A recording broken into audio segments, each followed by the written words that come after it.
घर वाला बाहर वाला। कल्पना हमेशा से ही एक अमीर खानदान में शादी करना चाहती थी। उसकी और विजय की अरेंज्ड मैरिज हुई थी। विजय कल्पना के लिए वो सब करता है जो उसे पसंद है, चाहे वीकेंड्स पर महंगे रेस्टोरेंट में जाना हो या महंगे तोहफे लाना। पर कल्पना के लिए ये सब काफी नहीं था। विजय, हम जब आखिरी बार वो मॉल गए थे और हमने वो वाज देखा था, वो हमारे कमरे में कितना अच्छा लगेगा ना। हम वो ले क्या? अरे पर हमारे कमरे में पहले से ही इतने वाज और सजावट के सामान है। हम इतने महंगे महंगे सामान का करेगी क्या? वाह! अरे हर बात में लॉजिक। कभी मेरी इच्छाओं का भी ध्यान रखा किया करो। वो मेरी सहेली शीना है ना, इतने शान से रहती है। महंगे कपड़े, बड़ा घर, बाहर घूमना, क्या बढ़िया जिंदगी है उसकी। और यहाँ हम हर हफ्ते का हिसाब ही करते रहते हैं। शादी के पहले क्या क्या सपने देखे थे। शाम को कल्पना सब्जी खरीदने जाती है।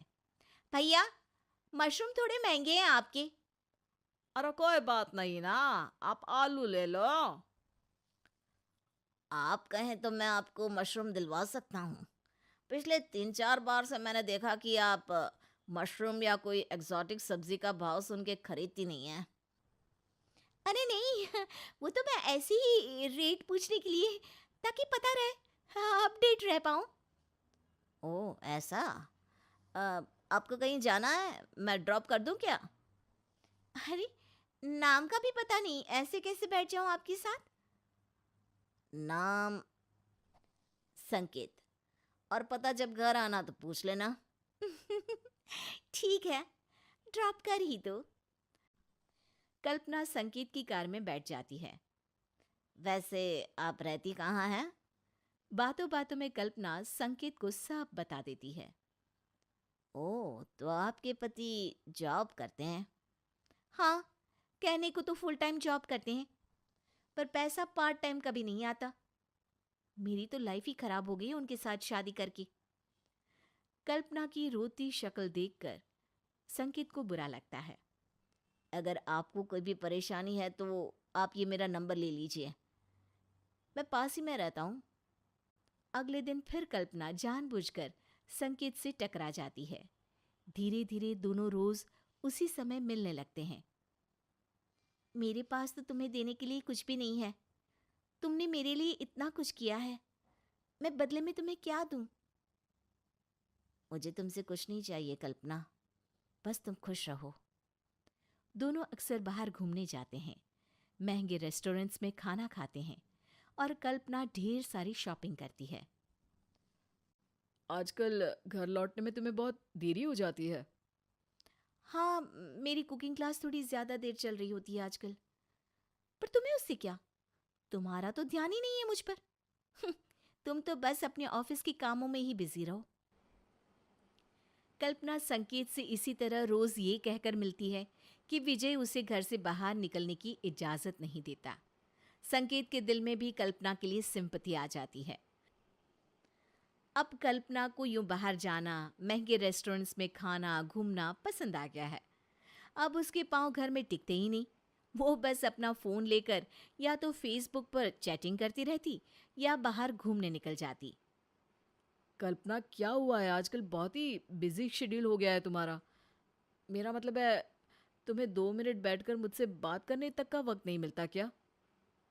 अब मेरी एक सहेली का फ़ोन है, चलती हूँ मैं। कल्पना फ़ोन लेकर कमरे में चली जाती है। हाँ सोमेश, कॉलेज की बात तो तुम भूल ही गए कि हम कितना साथ घुमा करते थे। शादी की बात तो मेरा जीवन ही बर्बाद हो गया है। विजय को मेरा किसी से फ़ोन पर बात करना भी पसंद नहीं है। मैं तो बिल्कुल अकेली हो गई हूँ। अरे अरे प्लीज, तुम रो मत कल्पना। आज मिलते हैं ना, तुम दिल खोलकर मुझसे सब शेयर कर सकती हो। आंसू तो हम लड़कियों का सबसे अच्छा गहना होता है। इन्हें प्यास काटने में क्यों बर्बाद करूं भला? कभी तो खुद के भले के लिए इस्तेमाल कर ही सकती हूँ मैं। कल्पना और सोमेश एक बड़े से मॉल में जाते हैं, कल्पना मॉल में आकर बहुत खुश हो जाती है। तभी अचानक उसे वहां संकेत दिखता है। जैसे तैसे अपना मुंह छुपाकर वहां से बाहर निकलने लगती है। उतने में विजय से जाकर टकरा जाती है। विजय, तुम यहाँ? हाँ, मैं? क्यों, मैं नहीं आ सकता यहाँ तुम्हारे साथ मॉल में? तुम अगर मुझे बता देते कि तुम और सोमेश यहाँ आ रहे हो तो मैं भी तुम्हें ज्वाइन कर लेता। कल्पना की नजरें शर्म से झुक जाती हैं। अब पर तुम्हें कैसे पता कि मैं यहाँ हूँ? तुम लैपटॉप से फेसबुक लॉग आउट करना तो भूल ही गई थी। तभी पीछे से संकेत आ जाता है। हे कल्पना, क्या कर रही हो यहाँ पर? अरे मैंने पीछे बिल्कुल तुम्हारे जैसा ही कोई देखा, फिर सोचा तुम्हारा खड़ूस पति तुमको ऐसे थोड़ी ना घूमने देगा। अच्छा, मैं तुम्हें घूमने नहीं देता? और ये कौन है? अरे हो क्या रहा है? कल्पना फूट फूट कर रोने लगती है। मैं बहुत दुखी रहने लगी थी, मेरी जिंदगी बर्बाद हो गई थी। कोई मुझे देवदासी कहता था।